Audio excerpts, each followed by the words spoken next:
ओम वासुदेवाय नमः। आप सभी का मेरे YouTube चैनल पर स्वागत है। आज मैं आप सभी को तुलसी विवाह की कथा सुनाऊंगी। पिछले वीडियो में मैंने आप लोगों को सरल तरीके से तुलसी विवाह हम घर में कैसे कर सकते हैं उसके बारे में मैंने आप लोगों को बताई है। आप उस वीडियो को ज़रूर देखें।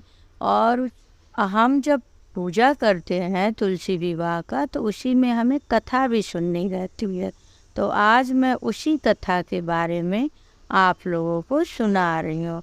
2023-24 नवंबर से लेके हम लोग 27 नवंबर तक तुलसी विवाह कर सकते हैं कभी भी।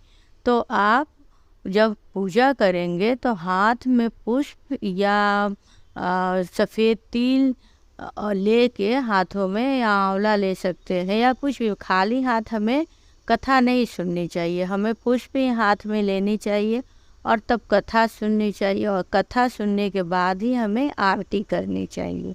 तो कथा इस प्रकार से तुलसी विवाह की है कि रानी जो थी, जो तुलसी माता थी, उनका असली नाम वृंदा था।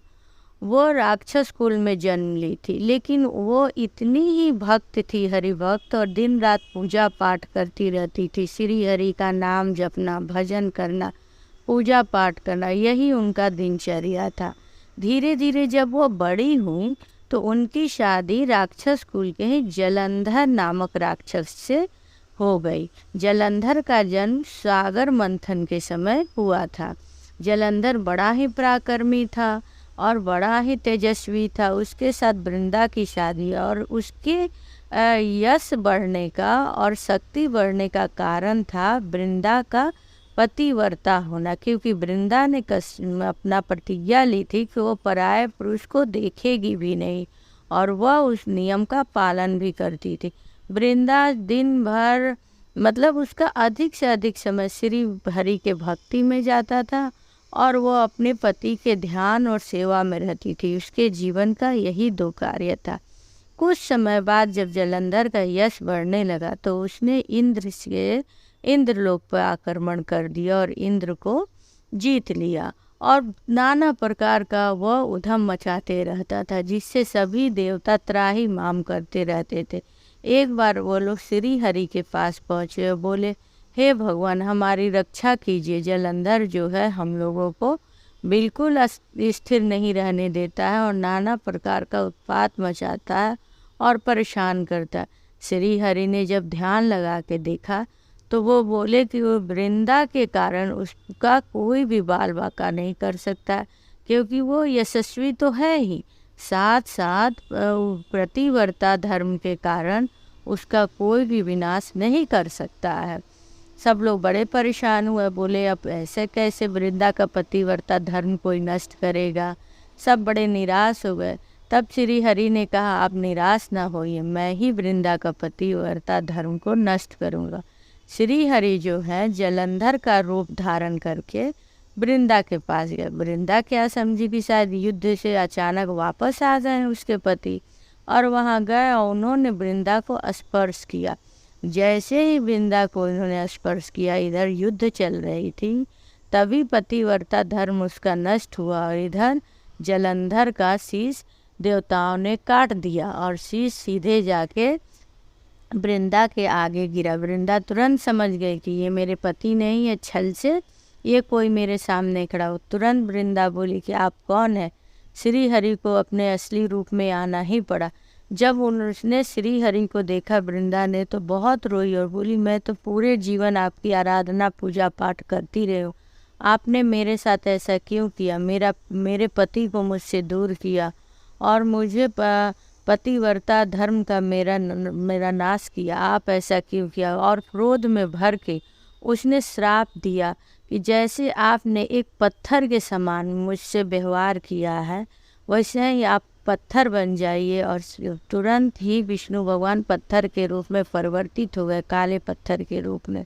उसके बाद वृंदा ने श्राप दिया कि जिस प्रकार आप मुझे छल से मेरे पास आए और मेरे पति से दूर किए, उसी प्रकार जब आप भूलोक में आपको आना ही पड़ेगा और आपकी पत्नी का भी हरण होगा और आप पत्नी वियोग सहेंगे। तो जब राम का अवतार श्री हरि लिए थे तो ये बात वृंदा के श्राप के कारण ही हुआ था कि रावण ने सीता का हरण किया और इन्हें पत्नी वियोग सहना पड़ा।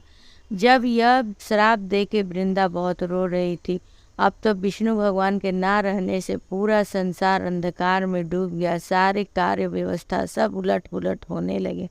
तब सारे देवता वृंदा के पास आए और उनसे विनती करने लगे और उनसे कहे कि तुम्हारे पति ने सारे सृष्टि में उधम मचा रखा था, सब चीज़ों का एक सृष्टि नियम से चलती उन सबों का विरोध कर रहा था, इसलिए यह कदम उठानी पड़ी। वृंदा थोड़ी देर बाद जब शांत हुई तो उसने देवताओं के आग्रह पर भगवान को श्राप मुक्त किया। उसके बाद से वह अपने पति के साथ सती हो गई। जब पति के साथ वो सती हो गई तो जहाँ वृंदा का शव जला था वो राख हुआ, वहाँ पर एक पौधा जन्म लिया। उस पौधे को ही श्री हरि ने तुलसी का नाम दिया और श्री हरि बोले कि मैं जब भी भोग लगेगा मेरा, बिना तुलसी का भोग मैं स्वीकार नहीं करूँगा, क्योंकि उन्हें ये कहीं ना कहीं बहुत अपराध बोध हुआ था कि उन्होंने वृंदा के साथ छल किया था। उस ग्लानि में वो ये बात बोले कि मैं वृंदा को कभी भी किसी के सामने लज्जित नहीं होने दूंगा, मैं स्वयं वृंदा के बिना कभी भी किसी का भोग स्वीकार नहीं करूंगा। तो वही वृंदा तुलसी के रूप में।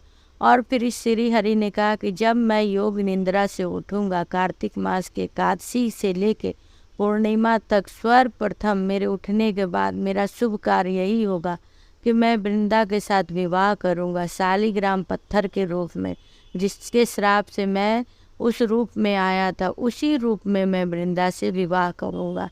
और जो भी मनुष्य कार्तिक मास के शुक्ल पक्ष के एकादशी से लेके पूर्णिमा तक ये 5 दिनों में मेरा वृंदा के साथ विवाह कराएगा, जो सुहागिन स्त्री या पुरुष साथ मिलके, उन लोगों के घर धन्य धन और सौभाग्य की कोई कमी नहीं रहेगी और जो स्त्रियां ऐसा करेंगी उनका सुहाग अमर रहेगा। तो इस प्रकार से तुलसी माता की कहानी मैंने आप लोग को सुनाई कि कैसे वो वृंदा से तुलसी बने।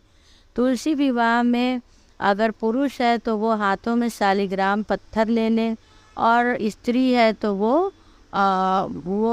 तुलसी माता को लेके 7 फेरे, पंडित जी को बुला के हम 7 फेरे भी लगवाते हैं। अगर किसी कारण से पंडित जी नहीं आए हैं तो हम मनन भी फेरा लगा सकते हैं कि हाँ हमने भगवान का फेरा लगाया। 7 विवाह इस प्रकार से विवाह करने के बाद से माता जी का हम विदाई भी करते हैं। माता जी की विदाई दूसरे दिन, जिस दिन हम विवाह करें उस दिन हमें नहीं भेजनी चाहिए, दूसरे दिन हमें माता जी की विदाई करनी चाहिए। सारे सामग्री जो मैंने तुलसी विवाह में आप लोगों को बताई है, वो सारे सामग्री, अगर शालिग्राम पत्थर आप कहीं से ले आई हैं मंदिर से, तो तुलसी सहित सारे सामग्री आप मंदिर में दे आइए, या पड़ोस से लाई हैं तो वहाँ भी आप दे सकती हैं। लेकिन अगर शालिग्राम पत्थर आपके स्वयं के हैं तो तुलसी माता भी आपके घर में स्वयं ही रहेंगे। और जो भी सामान आप चढ़ाई हुई हैं, फल प्रसाद श्रृंगार का सामान जो भी, उसमें से कुछ आप अपने लिए भी रख सकती और बाकी दक्षिणा के साथ आप पंडित जी को दे सकती है। और जब दूसरे दिन ही होगा तो जो आप गांठ बांधी रहेंगी उस गांठ को खोल के आप अलग करेंगी। उस दिन तुरंत नहीं करना है, दूसरे दिन करना है। तो इस प्रकार से हम तुलसी विवाह की कैसे करेंगे इसकी भी वीडियो मैंने बनाई है, और तुलसी विवाह के दिन क्या कथा सुनी जाती है वो मैंने सुनाई, और फिर विदाई हम कैसे करेंगे उसके बारे में मैंने आप लोगों को बताया। आप लोगों से मैं हर वीडियो में कहती हूँ कि हम जितना हो सके उतना हम करें। अगर हम कुछ नहीं कर पा रहे तो उसका अफसोस ना करें, हम सच्चे मन से भगवान की पूजा करें। अगर हमसे कोई भूल चूक या कोई चीज़ छूट जाती है तो हमें भगवान ज़रूर माफ़ करेंगे, हमसे वो नाराज़ नहीं होंगे। बहुत लोग सोचते हैं अरे मैंने विदाई करने के समय ये तो दिया ही नहीं, दक्षिणा तो मैंने ज़्यादा नहीं दिया, कम ही दिया, या कुछ भी श्रृंगार के सामान में कुछ छूट जाए।